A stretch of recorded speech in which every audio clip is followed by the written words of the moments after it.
Waislamu, umediriki kuingia katika ndoa, unatakiwa uzunguke katika mfumo wa ibada. Mambo unayoyafanya awe Allah anayapenda, awe Allah anayaridhia. Ima ni maneno yatakayokutoka kinywani mwako, maneno hayo awe Allah anayapenda na kuyaridhia, au vitendo unavyovifanya Allah awe vitendo hivyo anavipenda na kuviridhia. Hiyo ndiyo ibada. Lakini ukifanya mambo ndani ya ndoa ambayo Allah hayapendi wala hayaridhii, basi tambua ndoa yako iko mashakani, iko matatani, inavamiwa na virus ambao wataondosha mfumo bora wa maisha ya ndoa. Ndugu zangu, al-ibada hiya lubnatun asasiya, ndiyo jiwe la msingi fi binai al-usra, katika kujenga familia. Ibada ndiyo jiwe la msingi la kujenga familia wa hayati zawjiyya, na maisha matamu ya ndoa. Wa hiya sirru al-haqiqi liistiqrari al-hayati zawjiyya.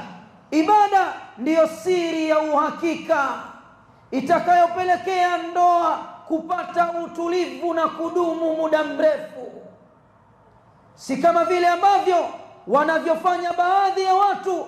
Wanazitengeneza ndoa zao kwa kupitia shirki au mambo ambayo Allah hayaridhii hata kidogo. Lianna Allah jalla fi ula khalaqa al-insan, kwa sababu Allah amemuumba mwanadamu kwa lengo la ibada.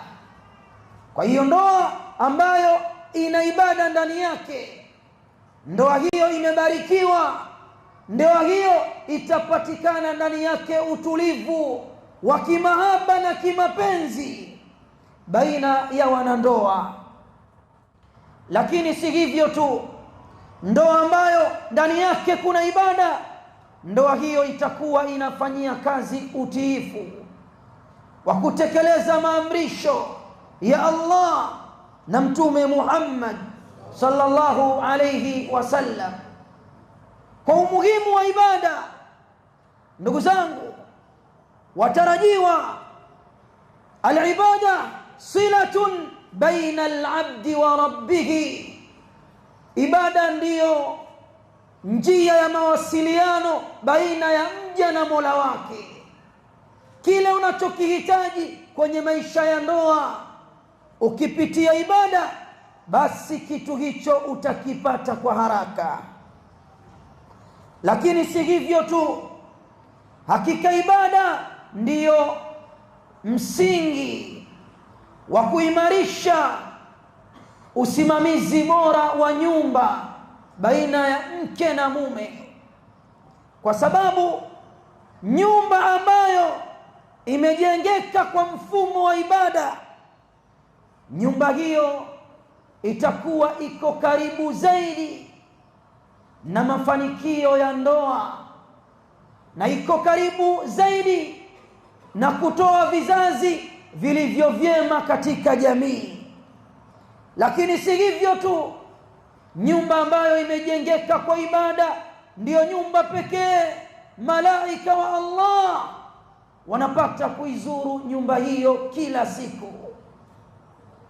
Lianna alqulub, kwa sababu hii mioyo tuliyopewa na Allah, idha taallaqat billah, mioyo ikiwa imefungamana na Allah, hanat alaiha mashaqul haya, basi yale matatizo ya kimaisha yanakuwa ni mepesi. Wasahula, au ndani ya maisha hayo ya ndoa mambo yanakuwa ni mepesi zaidi katika mfumo mzima wa kuishi mke na mume kwa furaha zote, wakati wa shida na wakati wa raha. Msikilizeni Allah alivyomwambia Mtume Muhammad sallallahu alayhi wasallam, anapofikwa na matatizo, anapofikwa na majanga, nini Allah anasema kumwambia mtume na umma wake? Allah anawaambia waumini, ya ayyuhalladhina amanu, enyi mliomwamini Allah mkamfanya Allah ndiyo Mola wenu, ista'inu bisabri wassalah, jisaidieni kutengeneza mambo yenu kwa kuwa na subra na vile vile kushikamana na ibada ya sala.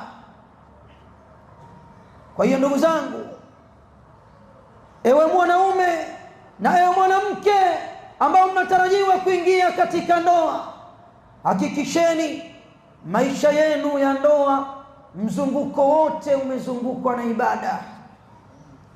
Fasakina alhaqiqiyya, hakika utulivu wa kweli, la tatahaqqaqu bikathrati almal, utulivu wa kweli wa maisha ya ndoa haupatikani kwa kumiliki mali nyingi. Wa imma, na vile vile wa innama tatahaqqaqu bilqurbi min Allah, maisha ya utulivu yanahakikika kwa kuwa karibu mtu na Mola wake.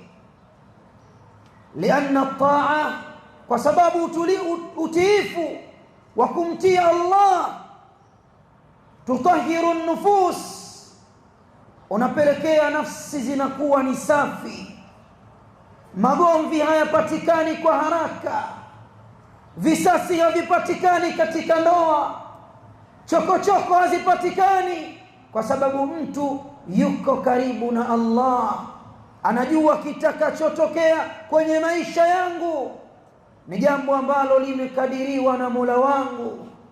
Kwa hiyo wewe baada ya kupatwa na tatizo unamkimbilia Allah na kumweleza Allah, atatatua changamoto zako bila mashaka yoyote. Sikilizeni hadithi nzito kabisa, enyi wenza watarajiwa, sikiliza kitu kutoka kwa Mtume Muhammad sallallahu alayhi wasallam. Amepokea al-Imam al-Baihaqi kwa nambari 5487, na vile vile amepokea al-Imam al-Hakim kwa nambari 2621. Mtume Muhammad sallallahu alayhi wasallam anasema, man razaqahu Allahu imra'atan salihah, yeyote katika wanaume atakayeruzukiwa na Allah mwanamke mwema, faqad aanahu ala shatri dinihi, hakika huyo ambaye amepewa mwanamke mwema anayemkumbusha mambo ya utiifu wa Allah, anayemkumbusha mambo ya ibada, anayemkumbusha kuacha maovu, mtu huyo atakuwa amesaidiwa. Kishki TV, nuru ya dini yako.